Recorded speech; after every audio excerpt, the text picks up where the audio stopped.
రేయ్, ఎక్కడికి అంత కంగారుగా వెళ్ళిపోతున్నావు? సాయిబాబా గుడికి. సాయిబాబా గుడికా? దేనికి? ఈరోజు గురు పౌర్ణమి కదా.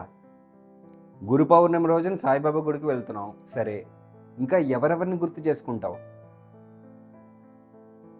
ఇంకెవరిని గుర్తు చేసుకుంటాం? గురు పౌర్ణమి కదా, గురువుల్ని గుర్తు చేసుకుంటాం.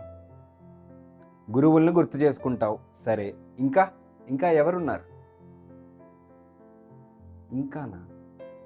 ఇంకా ఎవరున్నారు? ఇంకెవరు లేరు కదా. ఇంకెవరు లేరా? అసలు గురు పౌర్ణమికి మూలకారకులైనటువంటి వాళ్ళనే మర్చిపోయాం మనం. మూలకారకుల ఎవరు? ఇంకెవరు? వ్యాస భగవానుడు. అవునా? నమోస్తుతే వ్యాస విశాల బుద్ధే పుల్లారవిందాయత పత్రనేత్ర ఏన త్వయా భారత తైలపూర్ణ ప్రజ్వాలితో జ్ఞానమయ ప్రదీప.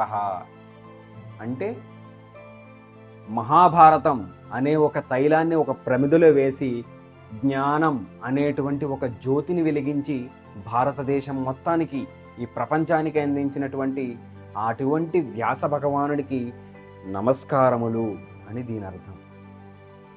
ఎవరికి అర్థం కానటువంటి వేదాన్ని 4 భాగాలుగా విభజించి ప్రపంచానికి అందించినటువంటి వాడే వ్యాస భగవానుడు. పంచమ వేదంగా భావించే మహాభారతాన్ని కూడా వ్యాసుడే రచించాడు.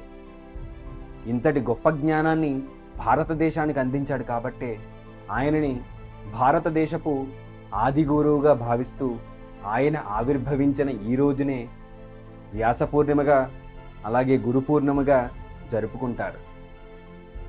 ఇప్పుడు అర్థమైందా? ఈ గురు పౌర్ణమి రోజున ముఖ్యంగా ఎవరిని స్మరించుకోవాలో అర్థమైంది. గురు పౌర్ణమి రోజున మనం ముందుగా స్మరించాల్సింది వ్యాసుణ్ణి అని.